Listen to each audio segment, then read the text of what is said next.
Hello guys, അപ്പോൾ വൈകിട്ടത്തെ കുളിയൊക്കെ കഴിഞ്ഞിട്ട് വന്നിട്ട് ഞാൻ ബിയുവിന് കരി എഴുതാൻ പോവുകയാണ്. ഇത് ഓർഗാനിക് ഹാൻഡ്സിൻ്റെ കരിയാണ് കേട്ടോ. ഞാൻ ഇൻസ്റ്റയിലൊരു പേജ് കണ്ടിട്ട് വാങ്ങിച്ചതാണ്. നല്ല കരിയാണ് കേട്ടോ, എനിക്ക് ഭയങ്കരമായിട്ട് ഇഷ്ടപ്പെട്ടു. അപ്പോൾ ഇതാണ് കേട്ടോ ബിയുവിന് ഇപ്പോൾ എഴുതി കൊടുക്കുന്നത്. പൊട്ടിടുമ്പോഴത്തേക്ക് ഇതാണ് അവസ്ഥ. കൈ കൊണ്ട് ഞാനിങ്ങനെ ഇട്ട് കൊടുക്കുമ്പോഴത്തേക്കും അവൻ എങ്ങനെയെങ്കിലുമൊക്കെ അതൊക്കെ എവിടെയെങ്കിലുമൊക്കെ പറ്റിക്കും. ഉറങ്ങിക്കിടക്കുമ്പോൾ എഴുതാമെന്ന് വെച്ചാൽ അത് നടക്കത്തില്ല. ഉറങ്ങിക്കിടക്കുമ്പോൾ അവൻ ഇങ്ങനെ ടച്ച് ചെയ്യുമ്പോഴത്തേക്കും അവൻ അറിയാൻ പറ്റും. പിന്നെ ഉറക്കത്തെ ഡിസ്റ്റർബ് ചെയ്യണ്ടല്ലോ എന്ന് വിചാരിച്ചിട്ട് ഞാൻ എഴുതി കൊടുക്കാറില്ല. ഉണർന്ന് കിടക്കുമ്പോഴാണ് കൂടുതലും ഈ വക സാഹസ്യങ്ങളൊക്കെ കാണിക്കാറുള്ളത്. പിന്നെ ഞാൻ കഴുത്തിലെ പിഗ്മെൻറ്റേഷനൊക്കെ മാറാൻ വേണ്ടിയിട്ട് ഈ ഒരു അണ്ടർ ആം പിഗ്മെൻറ്റേഷൻ്റെ ഈ ഒരു സ്പ്രേ വാങ്ങിച്ചിട്ടുണ്ടായിരുന്നു, ഡോക്കിൻ്റെ. ഇത് ഞാൻ ഇപ്പോൾ 1 മാസം കൊണ്ട് യൂസ് ചെയ്യുന്നതാണ്. പക്ഷേ ഞാൻ കണ്ടിന്യൂസ് യൂസ് ചെയ്യാത്തതുകൊണ്ടാണെന്ന് അറിയത്തില്ല, വലിയ റിസൾട്ടൊന്നും കാണാനില്ല.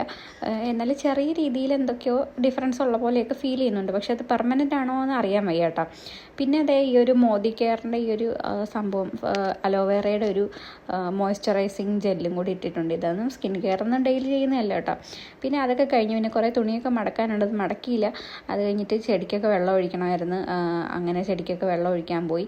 കറിവേപ്പില ചെറിയതായിട്ട് പുഷ്ടിയൊക്കെ വെച്ചിട്ടുണ്ട്. ഒരെണ്ണം താറാവോ കോഴിയോ എന്തോ കൊത്തി ഒടിച്ചിട്ടുണ്ട് ഗൈസ്, അത് ബാക്കിൽ നിന്നായിരുന്നു കേട്ടോ.